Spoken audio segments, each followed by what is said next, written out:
ఈరోజు మనం సురేష్ గారి తోటకు వచ్చాము. ఆయన వచ్చేసి కలింగర పంట వేసుకున్నారు. అయితే ఆయనకు వచ్చేసి మనం సోలార్ ఇన్స్టాలేషన్ చేశాము. అయితే ఆయనకు మనం రైతును అడుగుదాం ఎలా ఉంది, మన ఇన్స్టాలేషన్ ఎలా ఉంది, అట్లనే పంటకు మనకు ఈ సోలార్ ఫెన్సింగ్ వల్ల ఉపయోగమా లేదా అనే విషయం రైతులను అడుగుదాం. చెప్పండి అన్న. మీరు బిగించడాల నుంచి అబ్జర్వ్ చేసినానండి, చాలా బాగుంది ఇది. ఎందుకంటే పగులంతా కష్టపడి మళ్ళీ రాయి కాయలు రాకుండా ఇది ఒకసారి చెక్ చేసుకొని ఇంటికి వెళ్ళిపోవచ్చు నమ్మకంగా. మిషన్ అంతా లైన్ కూడా పూర్తి తిరిగి చెక్ చేసుకోవాల్సిన అవసరం లేదు.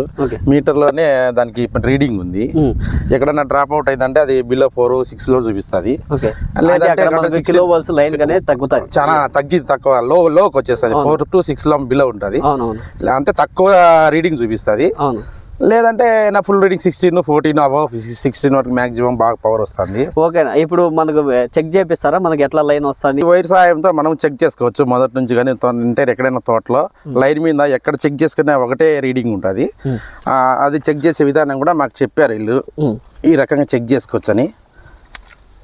ఇట్లా శబ్దం వస్తుంది నీట్గా. అప్పుడు అంటే ఇది స్టార్టింగ్లో మీటర్ బాక్స్ దగ్గర ఇట్లే ఉంది అంటే మేము చెక్ చేసామండి. లైన్ మొత్తం ఇదే విధంగానే మనకు. అంటే ఇది ఇప్పుడు ఇది మొదలండి. ఈ వైర్ వచ్చేసి మనం బోర్డులోంచి ఇప్పుడే ఇక్కడ కనెక్షన్ ఇచ్చాము ఇక్కడ, కాబట్టి ఎట్లనే ఉంటుంది, ఎక్కడైనా కూడా ఎట్లనే ఉంటుంది. కానీ అది లాస్ట్ కూడా మనం ఒకసారి చెక్ చేద్దాం ఎట్లా వస్తుంది సౌండ్. లేదు సార్, నేను ఆల్రెడీ చెక్ చేశాను వెళ్ళి. మొదట్లో ఎట్లా వచ్చిందో చివరి ఎండింగ్ వరకు ఆ కార్నర్ లో చెక్ చేసిన, ఆ కార్నర్ లో చెక్ చేసిన, సేమ్ మొదట్లో ఎట్లా వచ్చిందో మొత్తం చెక్ చేశాను.